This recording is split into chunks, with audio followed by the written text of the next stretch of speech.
તો અરવલ્લી સાબરકાંઠા લોકસભા બેઠક માટે ઉમેદવારોની બીજી યાદી જાહેર। ભીખાજી ઠાકોરના નામની જાહેરાત થતા પરિવારમાં ઉત્સાહનો માહોલ જોવા મળી રહ્યો છે। કમલમ ખાતે બંને જિલ્લાના ધારાસભ્યો કાર્યકરો મોટી સંખ્યામાં ઉમટ્યા હતા અને ખુશીનો માહોલ જોવા મળ્યો હતો। મોડાસા કમલમ ખાતે મોટી સંખ્યામાં સમર્થકો ભાજપના કાર્યકરો પહોંચ્યા હતા અને અભિનંદન પાઠવ્યા હતા।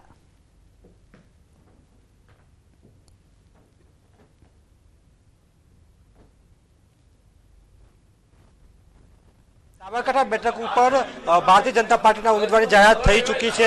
તેવા સંજોગોમાં અરવલ્લી જિલ્લાના વતની મેઘરજના વતની એવા ભીખાજી ઠાકોર ઉપર પસંદગી રાખવામાં આવી છે। ખાસ કરીને સહકારી આગેવાન અને મહામંત્રી છે જિલ્લાના, તેમનું નામ જાહેર કરવામાં આવ્યું છે।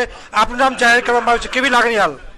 ખૂબ હર્ષની લાગણી અનુભવું છું કે મારા જેવા એક ભારતીય જનતા પાર્ટીના હદના કાર્યકર્તાની જ્યારે પસંદગી થઈ છે એટલે ખૂબ હર્ષની લાગણી અનુભવું છું।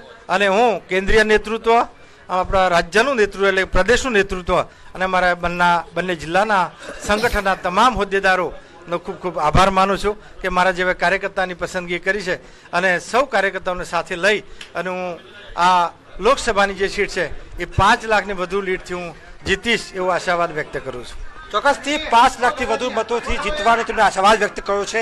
ખૂબ મોટી જીત તેઓ રાજ્યમાં મેળવશે તેવો આશાવાદ છે। ત્યારે હાલ અહીં ઉજવણી કરવામાં આવી રહી છે। હાર્દિક પટેલ, ન્યૂઝ 18 ગુજરાતી, અરવલ્લી।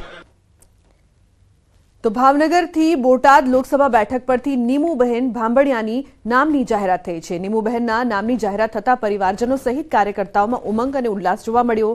નીમુબહેનની પ્રચંડ જીત સાથે કાર્યકર્તાઓએ આતશબાજી અને મોઢું મીઠું કરાવીને ઉજવણી કરી હતી।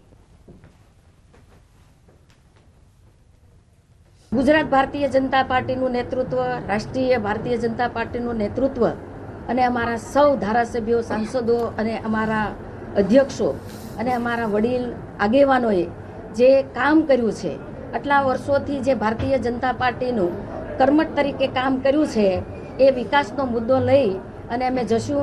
5 લાખ કરતાં પણ વધારે લીડથી અમે જીતવા માટે અમારા કાર્યકર્તાઓની જે મહેનત છે, પરિશ્રમની પરાકાષ્ઠાએ જે કાર્યકરોએ કામ કર્યું છે, સૌ કાર્યકરોને સાથે લઈને અમે કામ કરશું।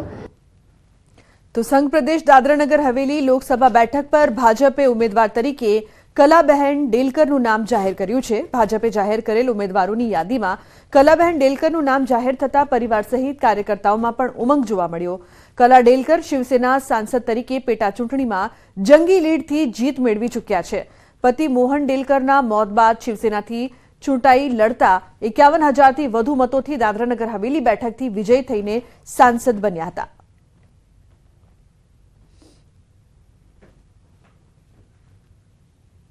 મહેસાણાના કડી ભાજપમાં હાલ 2 દિગ્ગજ નેતાઓના બળાપા ચર્ચાનો વિષય બન્યા છે। અગાઉ પૂર્વ નાયબ મુખ્યમંત્રી નીતિન પટેલે નામ લીધા વગર બળાપો કાઢ્યો હતો અને હવે કડીના જ ધારાસભ્ય કરશન પટેલે બળાપો કાઢ્યો છે। અગાઉ નીતિન પટેલે કડીના એક કાર્યક્રમમાં હતું કે આજકાલના આવેલા મને શીખવે છે, કડીમાં કોણ ચાલે એ મારા સિવાય વધુ કોઈ ન જાણે। તો કડી એમએલએ કરશન સોલંકીએ કહ્યું કે 2 મહિનાથી નીતિનભાઈ મને બોલાવતા નથી, 2 જૂથ હોય તેવું નથી લાગતું અને હોય તો એમને ખબર। શિખામણની વાત પર તેમણે કહ્યું કે નીતિનભાઈ શિખામણ ભલે આપતા હોય, હું શીખીને બેઠેલો છું, હું તેમને પગે લાગુ છું પણ સાહેબ સામે જોતા નથી, સાહેબ સામે નથી જોતા, તેથી બોલવાનું બંધ કર્યું। પાલિકા પ્રમુખની ચૂંટણીમાં રજૂઆત કરી ત્યારથી નીતિનભાઈ રિસાયા છે એવું પણ તેમણે કહ્યું છે।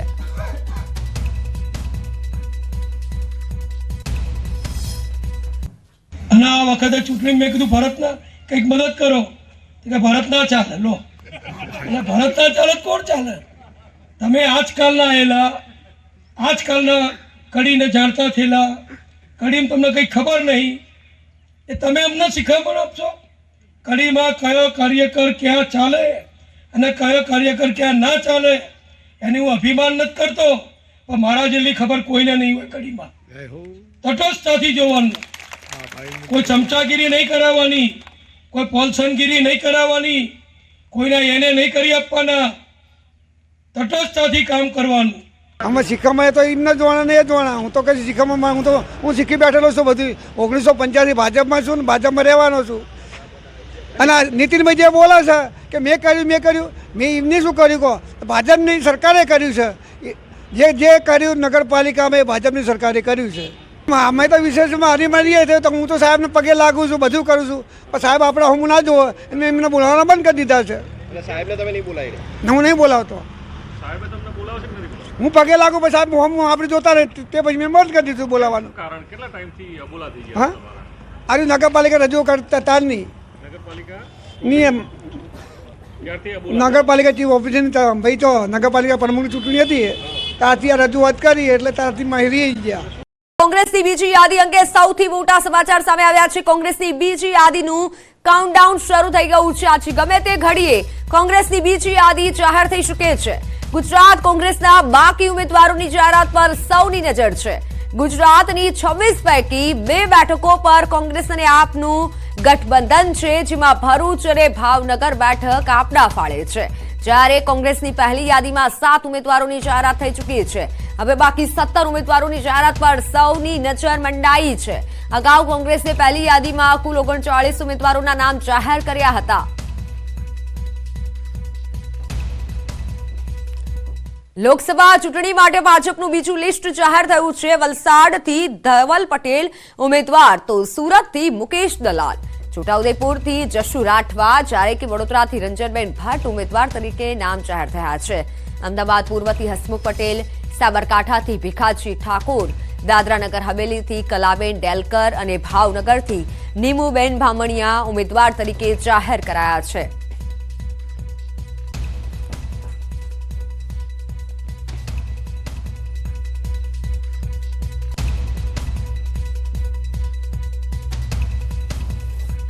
દાદરાનગર હવેલીથી કલાબેન ડેલકરની ઉમેદવારી તરીકે જાહેરાત કરવામાં આવી છે. ઉમેદવાર તરીકે જાહેર થયા છે. બીજા લિસ્ટમાં 8 ઉમેદવાર જાહેર કરવામાં આવ્યા છે. બીજી યાદી જાહેર કરવામાં આવી છે. લોકસભા ચૂંટણી માટે ભાજપનું બીજું લિસ્ટ જાહેર કરવામાં આવ્યું છે, જેમાં રંજનબેન ભટ્ટ વડોદરાથી ઉમેદવાર તરીકે જાહેર થયા છે, જ્યારે કે મુકેશ દલાલ સુરતથી તેમની જાહેરાત કરવામાં આવી છે. જશુ રાઠવા છોટાઉદેપુરથી, તેઓ આ તરફ નીમુ બામણિયા ભાવનગરથી, હસમુખ પટેલ અમદાવાદ પૂર્વથી ઉમેદવાર તરીકે જાહેર કરવામાં આવ્યા છે. કલાબેન ડેલકર દાદરાનગર હવેલીથી જાહેરાત થઈ છે તેમની. ધવલ પટેલ વલસાડમાંથી તેમની જાહેરાત નામની કરવામાં આવી છે. ભાજપની બીજી યાદી કે જેની જાહેરાત કરવામાં આવી છે. રંજનબેન ભટ્ટ વડોદરાથી, તેઓને ફરીવાર ટિકિટ અપાઈ છે.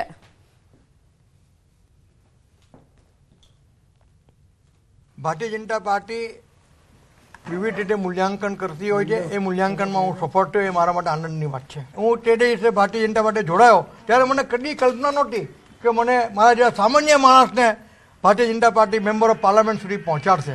આ વખતે 100% 6-6.5 લાખની ઉપર મેં લીડ ભારતીય જનતા પાર્ટી અમે મેળવીશું. અમારે વલસાડ લોકસભામાં મોદી સાહેબ જે સપનું લઈને ચાલે છે વિકસિત ભારતનું, જે અમે જોઈએ છે એના માટે 400 સીટ એનડીએ માટે અને બીજેપી માટે 370 સીટ જીતવાના છે. એના માટે અમે વલસાડ લોકસભા સીટ અમે પાટીલ સાહેબના માર્ગદર્શન હેઠળ 5 લાખની માર્જિનથી જીતવાના છે. એટલે અમારે કોઈ પણ કોમ્પિટિટર અમે નથી. અમે ભાજપને અને મોદી સાહેબને જીતાડવા માટે કામ કરીએ છીએ. લોકસભા ચૂંટણી માટે ભાજપે ગુજરાતના વધુ 7 ઉમેદવારોની બીજી યાદી જાહેર કરી છે, જેમાં વડોદરા બેઠક પરથી સતત ત્રીજી વખત સાંસદ રંજનબેન ભટ્ટને ભાજપે મેદાનમાં ઉતાર્યા છે. સતત ત્રીજી વખત ટિકિટ મળતા રંજનબેન ભટ્ટના પરિવાર અને તેમના સમર્થકોએ ફટાકડા ફોડી જશ્ન મનાવ્યો, મીઠાઈ ખવડાવી, જીતની શુભેચ્છા પાઠવી. રંજનબેન ભટ્ટે પણ ગત ટર્મની લીડ કરતા પણ વધુ મતે જીતવાનો વિશ્વાસ વ્યક્ત કર્યો હતો. એરપોર્ટને ઇન્ટરનેશનલનો દરજ્જો મળી ગયો છે. ઇમિગ્રેશનની શરૂઆત કરવાની બાકી છે, તો સાથે સાથે કોઈ ગલ્ફ કન્ટ્રીમાં ફ્લાઇટ પણ ઉડાવી શકાય.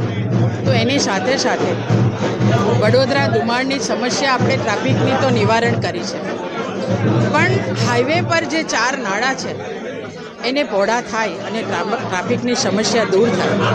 એની સાથે દુમાળ અને છાણીનું અંડરપાસ એને પણ કરવાનું છે. તો આ 3 કામ મારા અત્યારે બાકી છે, અધૂરા છે, એને પ્રાયોરિટીમાં પૂરા કરશું. વાત છોટાઉદેપુરની. છોટાઉદેપુર લોકસભા બેઠક પરથી જશુ રાઠવાની ટિકિટ અપાઈ છે. છોટાઉદેપુરથી જશુ રાઠવાને ટિકિટ અપાતા જિલ્લામાં ખુશીનો માહોલ જોવા મળ્યો. પરિવારજનો સહિત કાર્યકર્તાઓએ ફટાકડા ફોડી મીઠાઈ વહેંચી ઉજવણી કરી. તો જશુ રાઠવાએ 5 લાખથી વધુ લીડનો દાવો પણ કર્યો. છોટાઉદેપુરમાં ભાજપને મજબૂત કરવામાં જશુ રાઠવાનો સિંહ ફાળો રહ્યો છે. ગત 2019માં જશુ રાઠવાની લોકસભાની ટિકિટ કપાઈ હતી. છોટાઉદેપુરમાં રાઠવા ત્રિપુટીનું પ્રભુત્વ હતું. તે વખતે સીમાંકન બદલાતા જશુ રાઠવાની વિધાનસભા બેઠક પરથી કોંગ્રેસના ઉમેદવાર મોહનસિંહ રાઠવા સામે 2017માં ચૂંટણી લડ્યા અને 1000 મતોથી જશુ રાઠવાની હાર થઈ હતી.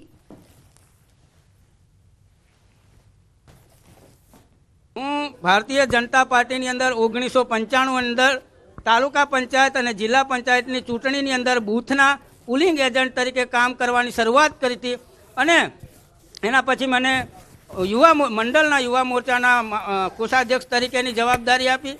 એના પછી ભારતીય જનતા પાર્ટીએ મને મંડળના મહામંત્રી તરીકેની જવાબદારી આપી. એના પછી મંડળના પ્રમુખ તરીકેની જવાબદારી આપી.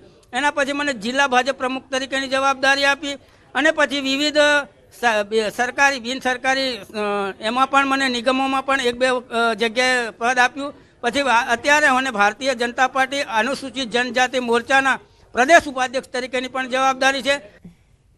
લોકસભા ચૂંટણી માટે ભાજપે ગુજરાતની બીજી યાદી જાહેર કરી છે, જેમાં અમદાવાદના પૂર્વ બેઠક પરથી હસમુખ પટેલને રિપીટ કરાયા છે. હસમુખ પટેલના નામની જાહેરાત થયા બાદ કાર્યાલય પર કાર્યકર્તાઓનો જમાવડો જોવા મળ્યો. ખુશીનો માહોલ જોવા મળ્યો હતો. આતશબાજી સાથે લોકોનું મોં મીઠું કરાવવામાં આવ્યું. સાથે હસમુખ પટેલે ભાજપના શીર્ષ નેતૃત્વનો પણ આભાર માન્યો. પાર્ટીનો દરેક કાર્યકર્તા तो हाल केंद्रीय गृह मंत्री अमित शाह साथ न्यूज 18 गुजराती की खास बातचीत की राजनीति कर रहे हैं, इसलिए टाइमिंग का महत्व नहीं है. भारतीय जनता पार्टी ने 2019 में अपने घोषणा पत्र में कहा है कि हम सीएए लेकर आएंगे और पाकिस्तान, अफगानिस्तान और बांग्लादेश के जो शरणार्थी है उनको नागरिकता देंगे. तो भारतीय जनता पार्टी का एजेंडा बहुत स्पष्ट है और वो एजेंडे के आधार पर हमें बहुमत मिला है. 2019 में ही ये बिल संसद के दोनों सदनों ने पार कर दिया. उसके बाद कोविड के कारण थोड़ा लेट हुआ. अब टाइमिंग का क्या महत्व है? सरकार ने अपनी विल चुने जाने से पहले अभिव्यक्त कर दी है. चुनने के बाद फर्स्ट प्रायोरिटी में पहले ही साल में दोनों सदनों से इस कानून को मान्यता मिल गई है. रूल्स फॉर्मेलिटी है. अब टाइमिंग का या पॉलिटिकल गेन या लॉस का सवाल नहीं है. अब विपक्ष तुष्टीकरण की राजनीति कर एपीसमेंट की पॉलिटिक्स कर वोट बैंक को कंसोलिडेट करना चाहता है. मैं उनको विनती करना चाहता हूं कि आप एक्सपोज हो चुके हो, ये मत करिए. पूरे देश की जनता जानती है कि सीएए इस देश का कानून है और ये 4 साल में मैं कम से कम 41 बार बोला हूं कि ये होगा, चुनाव के पहले होगा. अब क्या मतलब है टाइमिंग का सवाल करने का? तो इतने साल तो हुआ नहीं ना, 2019 के बाद अब हुआ है. स्मिता जी मुझे एक बात बताइए, wheel of legislator, wheel of government bill से प्रकट होता है या रूल्स से प्रकट होता है?